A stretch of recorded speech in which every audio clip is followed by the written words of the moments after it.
Ռուբեն Վարդանյանի ուղերձը քաղաքական տեքստ է եւ պետք է դիտարկվի, գնահատվի զգացմունքներից դուրս պրագմատիկ հարթությունում։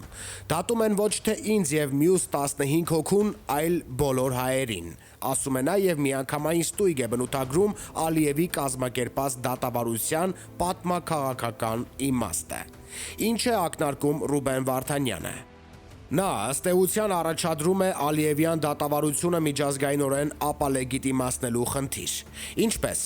գետնի վրա իրավիճակում Հայաստանը նման ռեսուրսներ չունի կամ եղածն անբավարար է։ Խնդրի հրապարակայնացման պատասխանատվությունը, որքան էլ արտառոց չհնչի, կարող է ստանձնել Ստեփանակերտի ռազմաքաղաքական վերնախավը։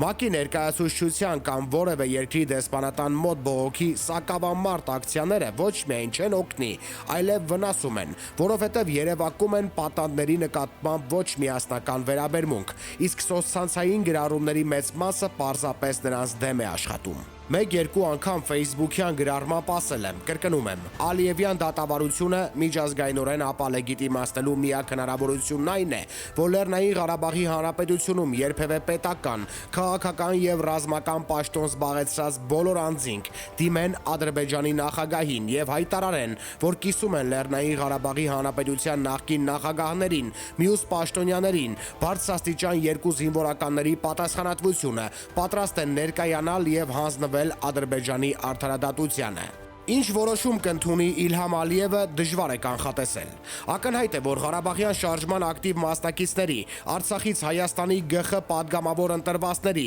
Լեռնային Ղարաբաղի Հանրապետության բոլոր գումարումների падգամավորների, բոլոր նախկին պետական պաշտոնյաների, զինվորականների, ուժային կառույցների ղեկավարների ստորագրությամբ նրա դիմումը նրան ոչ միայն միջազգային, այլև ներքին արձագանքներին դիմագրավելու դժվարության առջև կկանգնեցնի։ Ինչու ենք Ալիևին զրկում այդ թանկ հաճույքից, ճակերտավոր։ Պատերի տակ արցունքներ թափելու փոխարեն եկեք արժանապատվություն ցուցաբերենք եւ հրապարակային հայտարարենք։ Մենք բոլորս Արկադի Ղուկասյան ենք, Բակո Սահակյան ենք, Արայիկ Հարությունյան ենք, Դավիթ Իշխանյան ենք, Ռուբեն Վարդանյան ենք, Լևոն Մնացականյան ենք, Դավիթ Մանուկյան ենք, Դավիթ Բաբայան ենք, դատեք նաեւ մեզ։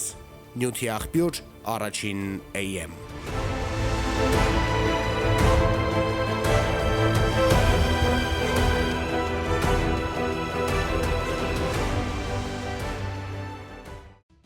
Մեդիալաբի հարցերին պատասխանում է պատմական գիտությունների թեկնածու ադրբեջանագետ Տաթևիկ Հայրապետյանը։ Տիկին Հայրապետյան, քանի որ վերջին օրերին հատկապես առավել ակտիվ դրսևորումներ ստացան ի պաշտպանություն Բաքվի բանտերում պահվող հայ ռազմագերիներին ակցիաները, կխնդրեմ ասեք, թե Ադրբեջանն ինչպես է վերաբերվում այդ ակցիաներին։ Իրականում ադրբեջանական կողմն ուշի ուշով հետևում է Հայաստանում ընթացող զարգացումներին, մասնավորապես հանրային ճնշմանը, որը նաև ստիպում է իշխանություններին գնահատականներ հնչեցնել։ Օրինակ, ՀՀ արտգործնախարարության հայտարարությունը ես համարում եմ այդ ճնշման արդյունք, որովհետև վերջին շրջանում արտգործնախարարությունն այդ թեմային առհասարակ չէր անդրադառնում ու այդ ճնշման արդյունքում հասկացավ, որ լուռ մնալն անհնար է։ Այս ամենը ցույց է տալիս, որ հանրային ճնշումն իր արդյունքը տալիս է, միևնույն ժամանակ դա կարող է ստիպել իշխանությանը որոշ քայլեր անել, այդ թվում միջազգային պատշաճ ներգրավվածություն ապահովելու ուղղությամբ, ինչն Ադրբեջանի համար մտահոգիչ է։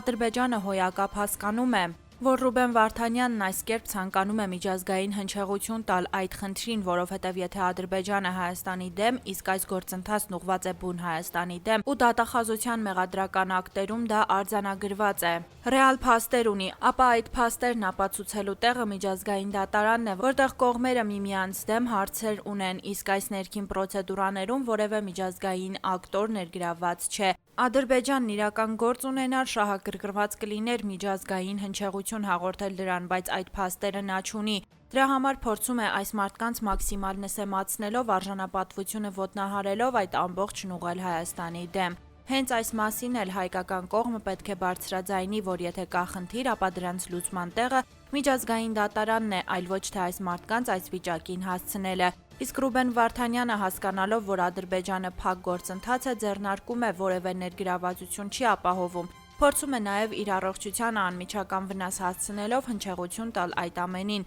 քաչ հասկանալով, որ Ադրբեջանն այդ ամենը կարելու է այնպես, ինչպես իրեն է հարմար։ Իդեպ ասեմ, որ մինչև այս գործընթացի մեկնարկը Ադրբեջանում խոսվում էր, որ այս մարդիկ բոլորը պետք է ցմահ ազատազրկման դատապարտվեն։ Այդ վճիռն արդեն կայացվել էր մինչև գործընթացի մեկնարկն անգամ։ Ադրբեջանի ՄԻՊ-ն այցելել էր Ռուբեն Վարդանյանին ու Բակո Սահակյանին, լուսանկարներ հրապարակել, նշել, որ նրանց մոտ ամեն բան լավ է։ Որքանով եք արժանահավատ համարում այդ ամենը, Տիկին Հայրապետյան։ Այդ ՄԻՊ-ի այցի պատճառն էլ Հայաստանից եկող ճնշումներն են, որովհետև եթե ուշադրություն դարձնենք, ապա իրենք հատուկ հենց Բակո Սահակյանի եւ Ռուբեն Վարդանյանի նկարներն էին դրել, բայց ակնհայտ էր, որ Ռուբեն Վարդանյանի նկարը սարքած էր, փորձում էին նորմալ ձևով նկարել, բայց դատարանում արդեն պարզ երևացել են դեմքի հետքերը, փորձել էին կոծկել այդ կապտուկները, որոնք արդեն նկատել էին իրավապաշտպաններն ու բարձրաձայնել։ Ուզում եմ ասել, որ այդ այցի նպատակը եղել է ծածկադմփոց անելը։ Եթե ամեն ինչ նորմալ լիներ, ապա Ադրբեջանը թույլ կտար միջազգային բժիշկների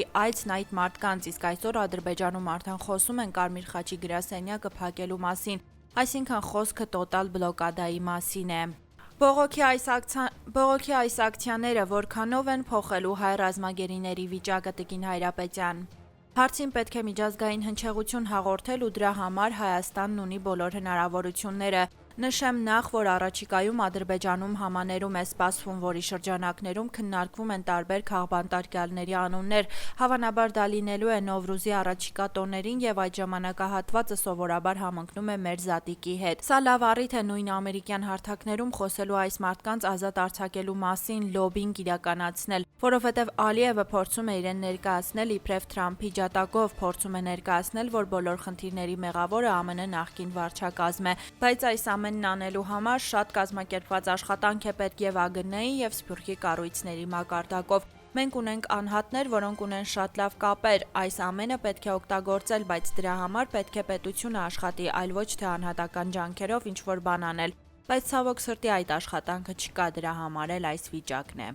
Տիկին Հայրապետյան, ադրբեջանական կողմը ապա տեղեկատվություն է տարածել, որ թե հայկական կողմը կրակ է բացել։ Նախորդին Ալեն Սիմոնյանն ասել էր, որ կա էսկալացիայի վտանգ, բայց իրենք այդ ամենի համար առիթ չեն ստեղծում։ Ինչ պլաններ ունի այս առումով Ադրբեջանը։ Եթե ես որպես փորձագետ բաց աղբյուրների միջոցով տեսնում եմ Ադրբեջանի ագրեսիվ նպատակները եւ անցկացվող զորավարժություններն ու ագրեսիվ հռետորաբանությունը, ապա ենթադրում եմ, որ իշխանությունը տիրապետում է ավելի փակ եւ հետախուզական տվյալների, դրանք դրվել են իրենց սեղաններին ու իրենք այդ հայտարարությամբ փորձում են իրենց այսպես ասած ապահովագրել, որ իրենք ասել են, զգուշացրել են։ Ադրբեջանը գնում է լայնամասշտաբ գործողության, երբ ունենում է միջազգային կոնսենսուս, որպեսզի դա չլինի, պետք է դիվանագիտական խողովակներով աշխատանք տանել։ Հայաստանն այս ուղղությամբ պետք է այսօր աշխատանք տանի։ Ադրբեջանն այս փուլում փորձելու է տեղեկատվական տիրույթում դաշտը փորձարկել։ Չեմ բացառում, որ նույնիսկ փոքր գործողության կամ էսկալացիայի գնա տրամադրությունները ստուգելու նպատակով, հետագայում իր լայնամասշտաբ ծրագրերը պլանավորելու համար։ Չեմ կարծում, որ Ադրբեջանը միանգամից ռիսկի դիմի ու գնա լայնամասշտաբ գործողության, բայց հաստատ փորձելու է ստուգել տրամադրությունները։ Այս ամենը պետք է ընդունել եւ նկատի ունենալ ու անհրաժեշտ աշխատանք տանել։